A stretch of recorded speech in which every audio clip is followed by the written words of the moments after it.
Dakle, ovo su prva dva stiha Biblije. Prva knjiga Biblije se zove u originalu u početku Berešit. Mi kažemo prva knjiga Mojsijeva, zato što se ova knjiga pripisuje Mojsiju.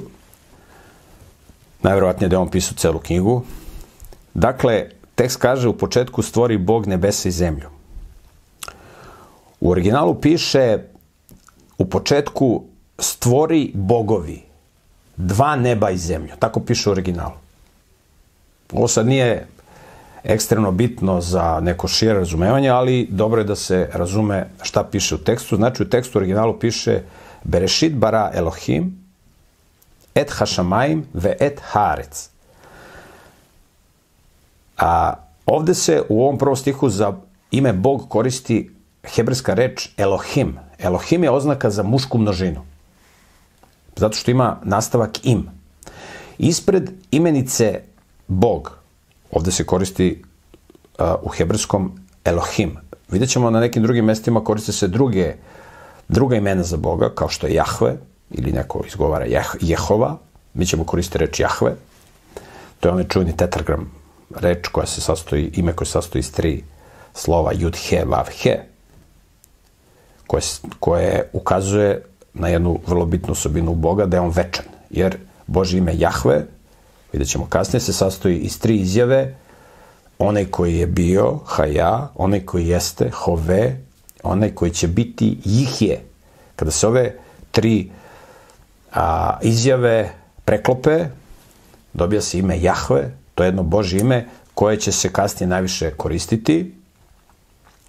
Na kraju ove Biblije, Novog savremenog prevoda, koji imate besplatno u opisu ovog videa da preuzmete, možete i da kupite preko linka takođe u opisu videa. Znači, na kraju ove Biblije imate dodatak koji se zove, znači dodatak, verodostojnost Biblije, i tu imate objašnjeno Božje ime Jud, He, Vav, He sa tim značenjem. Tako da Božje ime Jahve je ime koje doslovno znači večni. Jer Bog je večan. Jer neko postavlja pitanje ko je stvorio Boga. Znači, Boga niko nije stvorio. To pitanje nema smisla zato što je Bog večan. Ateisti tvrde da je materija večna, da materija postoji oduvek. Međutim, to ne može da bude tačno, jer ako bi materija postojala oduvek, ne bi bilo života na zemlji, jer život nastaje samo od živog. Znači, prema zakonima logike, prema zakonima nauke, jer nauka je primenjena logika, postoji biće koje je večno u svemiru, koje postoji oduvek, i ono je stvorilo materiju i ono je stvorilo život. Međutim, ovde na početku, u prvom stihu, u početku stvori Bog nebesa i zemlju, koristi se za Boga ime Elohim. Kasnije se u Bibliji ta reč Elohim je više nešto kao u našem jeziku Bog. Ali kad se kaže Bog u našem jeziku, onda pod terminom Bog može da se misli i na lažne bogove. Mnogi ljudi danas imaju razne bogove u koje veruju i oni isto kažu Bog, kao i mi koji kažemo za biblijskog Boga. Znači, mi se ovde ne bavimo verskim pitanjima. Ovo je jedna naučna analiza. Znači, nauka potvrđuje da postoji tvorac i nauka potvrđuje da je tvorac, ili kako ga zovu Bog, napisao udžbenik kako mi treba da živimo. Kako da se hranimo, kako da se ženimo, kako da vaspitavamo decu, kako da uređujemo državu. Znači, jedan kompletan udžbenik za sve aspekte ljudskog života. I mi sa naučnog aspekta se ovim bavimo, znači ne bavimo se promocijom nikakvih vera i veroispovesti i verskih zajednica, znači bavimo se naučnom analizom,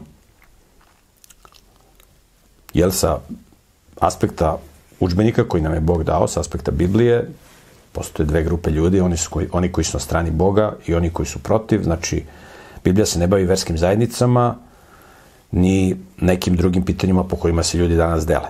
Znači, ovde u prvom stihu se koristi ime Bog. Kasnije će se, u hebrejskom se koristi ime Elohim. Kasnije će se za tog Boga, biblijskog Boga, koristiti ime Jahve. Da se tačno prepozna pravi Bog, Jahve, od lažnih bogova. Ovo ime Elohim takođe se u Bibliji koristi kada se govori i za sudije. I kada se govori i za anđele se koristi ime Elohim, kao neki reč Elohim, koji označava množinu, jednina je Eloah, ali znači reč Elohim ukazuje na nekoga ko ima moć, ko je moćan, to može da bude Bog, iz konteksta se ovde vidi da se ovde radi o Bogu, a mogu da budu neki kojima je Bog dao ovlaštenje da mogu da sprovode zakon u svemiru, kao što su sudije. Znači, reč Elohim se može koristiti, koristi se u Bibliji i za... Tako da je ime Elohim, koji se u prvom stihu koristi, jedan opšti termin za Boga. Ali ono što je ovde jako važno, u ovom prvom stihu da vidimo, jeste da kaže u početku stvori Bog. Glagol stvori je u jednini, a imenica je u množini. Znači, doslovan prevod bi bio u početku stvori bogovi. Pošto ovde glagol u jednini, to ukazuje da je jedan Bog. Znači, Elohim je jedan Bog. Ali iz same imenice Elohim mi vidimo da je to jedan Bog, iz ovog termina bara Elohim. Mi vidimo da je to jedan Bog koji ima više dimenzija. Elohim. Ne može, u hebrejskom ne postoji da se vi nekome obraćate sa vi, kao što se mi ovde iz poštovanja nekome obraćamo sa vi. To u hebrejskom ne postoji. Znači, ne možete vi Bogu da se obraćate sa vi. U Bibliji stalno kada se neko moli Bogu i kada se obraćamo Bogu, mi se Bogu obraćamo sa ti. Znači, ne sa vi. To u hebrejskom ne postoji. Tako da u prvom stihu mi vidimo da postoji jedan Bog koji ima više dimenzija. Elohim. Znači, ima ih više. To ćemo i kasnije u tekstu videti, kako drugi tekst, biblijski tekstovi to ukazuju. Ovaj tekst, ova prva rečenica je vrlo zanimljiva zbog toga što ukazuje da je jedan Bog koji ima više dimenzija. Znači, takva je njegova anatomija. Mi ćemo kasnije vidjeti o čemu se radi. I sljedeće kaže, u početku stvori Bog nebesa i zemlju. Ovde se koristi reč šamaim za nebesa, što doslovno znači dva neba.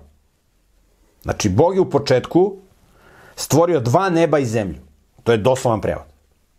Mi ćemo kasnije vidjeti koja su ta dva neba, jer vidjet ćemo kasnije apostol Pavle govori kako zna čoveka koji je bio prenet na treće nebo kod Boga.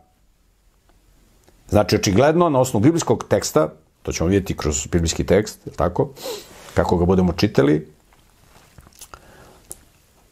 Bog je stvorio dva neba, a on sam ima svoj presto na nekom trećem nebu. Gde se to nalazi, mi ne znamo. Postoje negde u svemiru. Koja su ta dva neba koje je Bog stvorio?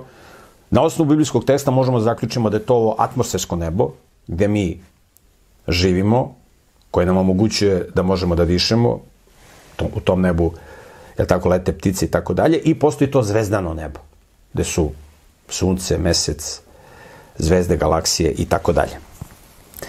Dakle, tekst kaže u početku stvori bogovi dva neba i zemlju. To je doslovan prevod. Ono što, dakle, zaključujemo iz prvog stiha jeste da postoji jedan Bog koji ima više dimenzija.